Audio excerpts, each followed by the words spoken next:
Hello, am I live? Everyone, this is Ashley Judd, and I am very delighted to support Joe Biden and Kamala Harris for President and Vice President of the United States. We have a super exciting, hi wave everybody, thank you so much for joining. So pleased to be having Chief Demings, Congresswoman Demings, joining us today for a really important and exciting conversation during these most interesting times, difficult, challenging times. As many of y'all know from my last Instagram post, I went camping over the weekend to have an emotional and spiritual reset. I am just going to be looking down, not only to see what y'all are saying as you greet me and I greet you back, namaste, but also to look for the Congresswoman's request to join our Instagram Live. We're going to be talking about quite a few things today. In particular, violence against girls and women. And as you may know, Vice President Joe Biden started pursuing the Violence Against Women Act in 1990 when he was a senator. And then he was able to get this legislation passed in 1994. He has been driving the reauthorization of the Violence Against Women's Act since that time, and it is now in the Senate. It has been voted for by all the Democrats in the Senate, and it is just waiting for Senator McConnell to bring it to a vote. So I'm just going to wait for the Congresswoman to join us. I'm very excited that my connection works. I live out in the country. I'm home in rural Middle Tennessee, and the connection is not very great, even though the promise to bring internet and Wi-Fi to rural America, that our friend is coming.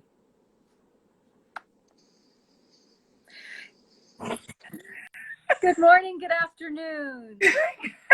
Ashley, it is so great to see you and so good to be together for this very special moment. It's a pleasure and an honor. I have respected and admired you from afar, and it's really a treat to sit with you. I appreciate your time very much. Well, it's worth it, believe me. Thank you. Yeah, you're a woman with moxie and power of voice, and I have appreciated your work as a public servant. You are, yeah, someone just said, OMG, I am OMGing with you. Well, you know what? I can say the exact same thing about you and the amazing work that you have been doing, traveling how many countries, like 22 or more countries. Yeah. Yeah. Thank you for the work you're doing as well. And we know that as President, Joe Biden will reauthorize funding to UNFPA, which helps prevent unintended pregnancies around the world. And those have really gone up during this time of economic crisis and health crisis. And, you know, we all have the right to plan our families and to space those births. And so that's something that I would very much be looking forward to. So thanks for mentioning my international work. But we've got a lot of work to do here at home. So before we get started, tell me a little bit about some of the, maybe a weird hobby that you've picked up during COVID or something interesting that you're reading at the moment? Well, you know, that's interesting. Let's talk about the hobbies, right?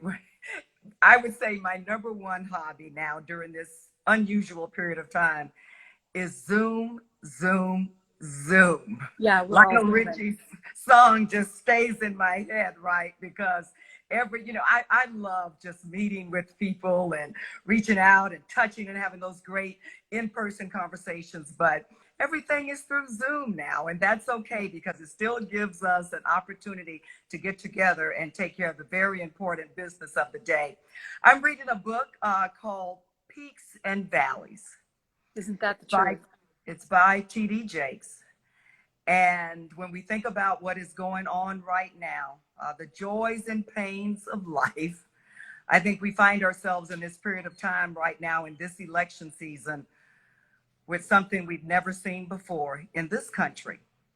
And I think it's incumbent on us to understand the peaks and valleys of the moment, but then figure out exactly what we need to do so that people will have more peaks in their lives than valleys. Yes. It's a great book. Good. What about you? What do you? Well, I think that my weird and somewhat unfortunate coronavirus hobby is that I'm on a losing streak at gin rummy. There's a remedy for that. Just never learn how to play it, and then you'll never. So I've been playing since my mama and I would pile all the pillows on the bed in Eastern Kentucky and turn off the air conditioning, open the window, listen to the cicadas and crickets of a summer's evening. And she and I would play. But my husband is a crafty card player and he just beats me all the time. But Now, I'm still trying. I'm you still said trying. crafty now. Are you insinuating that perhaps, of course, No, it's all. he doesn't have to cheat. I just lose. I just go down. And I don't know how he does it. I mean, I try to mimic his strategies, but I just lose. But I still show up. I win at casino, but I lose at gin rummy. And the book I'm reading right now, I have it so that folks can see, is Sister Outsider. And I know that the title goes, I'm actually, if you should see my rig, I've got my phone held up with duct tape. I'm real sophisticated. But you can see I'm reading Audre Lorde. And this includes the essay in which she said her poignant and urgent line, "Your silence will not protect you." So I love that. yeah, That's a powerful message now, isn't it? As it's, we are in this voting season, it is your voting. silence will not protect you. And Get what do we involved, get say? engaged. Yes. Yeah. And what do we say to all those people out there who are maybe affected by the cynicism of the other side? You know, those cynics who want to antagonize us and say that your vote doesn't matter and don't bother, or God help us, vote twice, or your mail-in ballot is potentially not going to count. What do you say to them?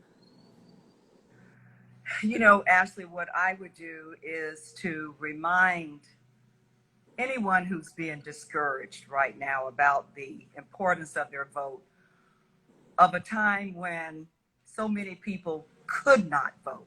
That's right. The laws were not on their side.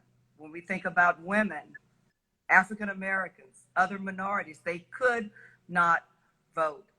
And so the laws passed, allowing them that opportunity. So now there's this concerted effort to suppress the vote, to say your vote does not matter. But let's think about voting.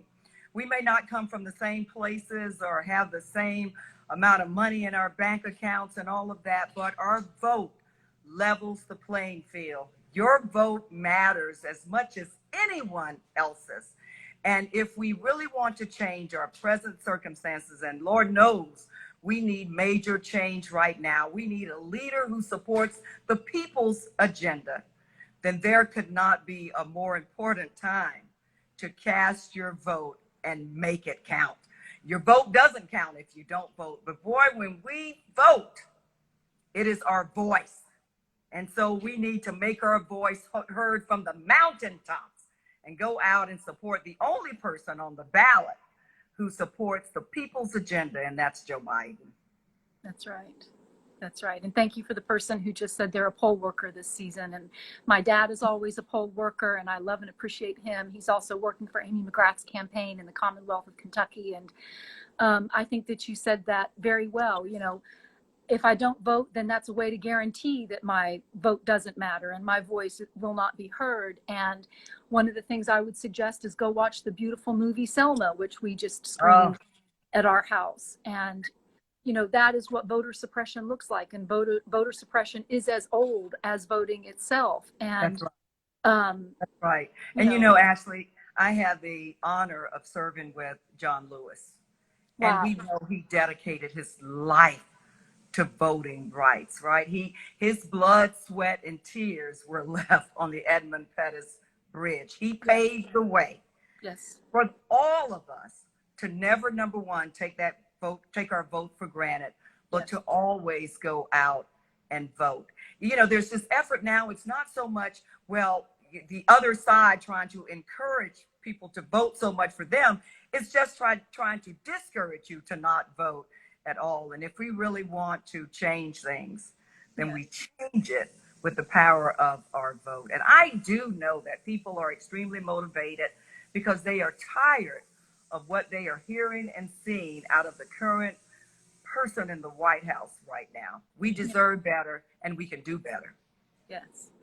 And in terms of doing better, let's talk about specifically the policy of the Violence Against Women Act and how Joe Biden has been a singular person striving to manifest in both civil law and policy improvements, you know, this statistic is stable around the world, in the United States and globally, that 1 out of 3 of us will experience sexual and gender-based violence in her lifetime. And I certainly bear that out. I'm a survivor of both adolescent and adult rape. My mother experienced intimate partner violence when my sister and I were small girls. And, you know, the reauthorization of the Violence Against Women Act is just waiting in the United States Senate. And Joe Biden has said that in his first 100 days as president, he will make sure that it's reauthorized if the Senate under Mitch McConnell does not get this done. And I've had a chance, you know, I'm all about plans and I'm all about the particulars of the policy, because a plan improves and touches our lives in appreciable ways in the details of the policy, or it really doesn't make a difference, you know. And this plan is beautiful, and I urge everyone to go to bidenharris.com and take a look at it. Whether we're talking about stable and fair housing for women who are fleeing an abusive partner, closing the boyfriend loophole so that men who are perpetrators of violence cannot have access to a gun, making sure that a convicted stalker does not have access to a gun, making sure that a woman, if she is a victim of stalking, can have paid leave so that she can still earn her paycheck and support her children, and making sure that the elderly, yes, and of course the LGBTQIA plus community and the Native American women who are going missing and being murdered in extraordinarily high and devastating numbers, all of these are encompassed in this plan. It is so touching to me. And campus rape and sexual assault are epidemics, you know, and anyone who has not had a chance to see the documentaries made about it. My friend Diane Rosenfeld at Harvard Law School, she did this incredibly poignant read where a college admissions letter could say to the parents of a prospective incoming student, gee, welcome, Jenny, we're so glad your daughter's coming. By the way, there's a 1 in 3 chance that she will be sexually assaulted and raped. We can't wait to see Jenny this fall. You know, this is the reality. Yeah. And so the Violence Against Women Act is a piece of leadership that is so under celebrated when it comes to Joe Biden. So that's my pitch. And I wondered, you know, as a member of the House of Representatives, what that has been like for you to see that leadership, and also what the frustrations may have been under the current administration. Well, Ashley, let me say this. Certainly as a first responder, yes, I am no stranger to violence against women. And you know, one of the things my husband likes to say is he says the best indicator of future performance is to look at past performance. This is legislation that Joe Biden first introduced in 1990. So he is no stranger to protecting women as well, and doing it through effective legislation. And with each reauthorization, as you've said, we've seen the law only strengthen to make sure that no woman is left behind, right? Members of the LGBTQ community, Native women, and others, that the law encompasses everybody. And as a first responder, I know for a fact that we have come a long way, but you've indicated and so clearly laid out that we still have a long way to go. There is still much work to be done. And the frustration is, you know, when we pass legislation in the House of Representatives that directly impacts people's lives, that can help protect women, and it goes to the Senate and sits there in the place where the Grim Reaper keeps watch over the graveyard, which I think is absolutely painful, but make to work hard to make sure that we get reauthorization of this important legislation through. And I am so excited and so encouraged about working with the Biden-Harris administration so we can get some things done with a sense of urgency. Yes. And I love that you point out the word urgency, because intimate partner violence has skyrocketed during this COVID pandemic because of the coexisting and interlocking factors of perpetrators being at home with their victims, stress, cortisol, joblessness, the perceived threat to traditional roles of masculinity, introducing alcohol, the spiking use of violent pornography. All of these things are intersecting and really making girls and women all the more vulnerable. You can just ask the Rape and Incest Network, and it's a very toxic mix for girls and women. And also, just to speak again to that urgency, You know, we often think of other countries being less safe for women, but more women have died at the hands of their intimate partners in the United States than have been killed in both Iraq and Afghanistan wars combined. So we That's have absolutely correct. we have a gender and sexual based violence problem in this country too, and Joe Biden is our leader, along with our frontline responders, as you said, and all of the grassroots operatives and people who are really the leaders in their community. So thank you very much for talking with me about that. We've got a lot going on in America, but we can't forget about VAWA. Absolutely So correct. We're going to get it done. we are going to get it done. And you being a public servant for so many years as an officer and a police chief and now a member of Congress, you know, I was looking up the numbers of women who have served in the United States Congress since 1917, when the first woman, Jeanette from Montana, I believe it was, ran for office. And it's pretty sobering. So 97% of all people who have ever served in the United States Congress were male. Yeah. So that's only 3% have ever been female or identified as female. Only 3%. So what do you say to those girls out there who are thinking about thinking that they want to run for office? And let's also add Shirley Chisholm, who was the first African American woman. Of course.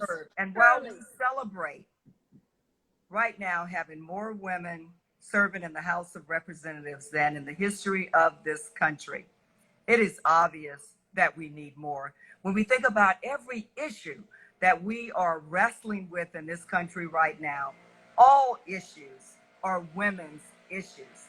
And for those who are thinking about running for office, we need you.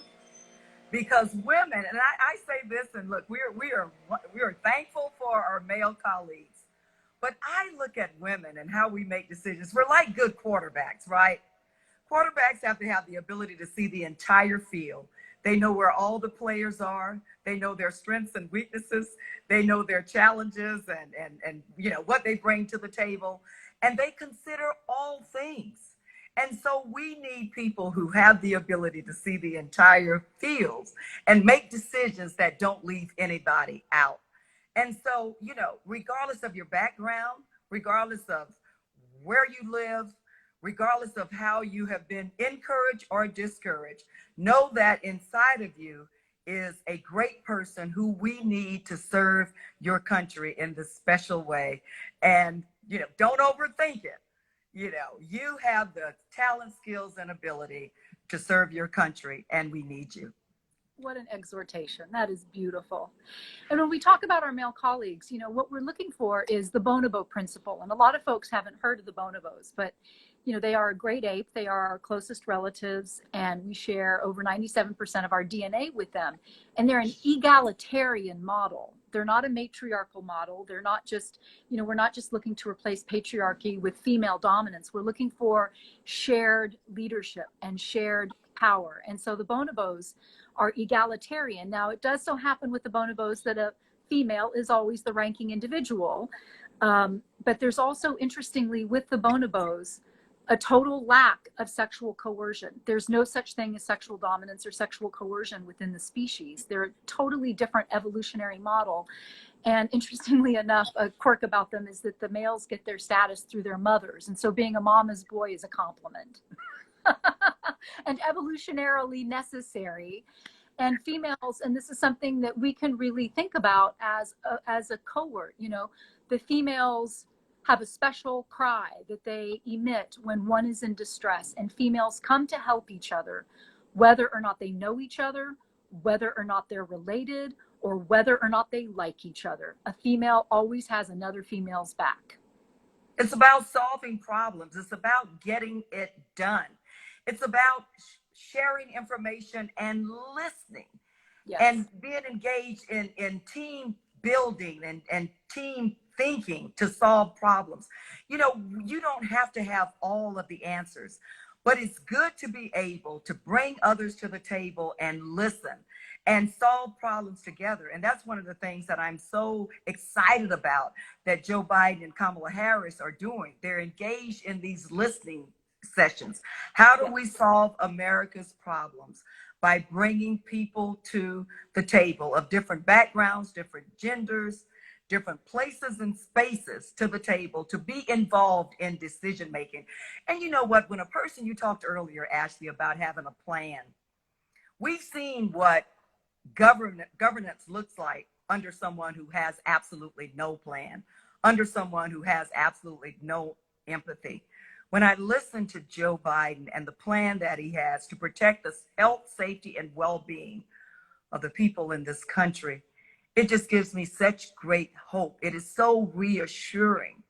And so I look forward to the next, few weeks working hard to make sure that we get it done. We elect somebody who cares about the people's agenda. And I'm very excited about that. You've said some really beautiful and important things: community, leadership, empathy, getting it done the next few weeks. Thank you so much for your time today. It's been a real pleasure to be with you. And, there was something that Vice President Biden said when he visited Wisconsin, about bringing everybody to the table to have conversation and community. And I think we can have unity without being uniform.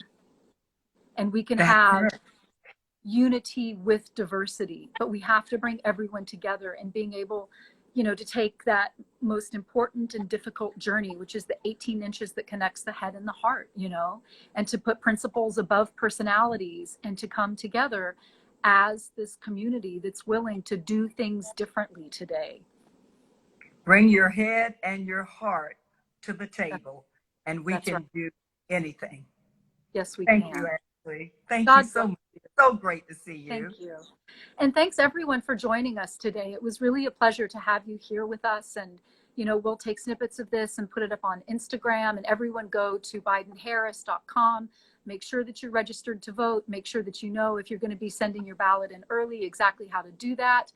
And please sign up to volunteer, be a poll worker if that's appropriate for you. And make sure that you have these conversations with your family and your friends. And the past 4 years in a way have broken my heart, but they have certainly given me a lot of resolve in my spirit.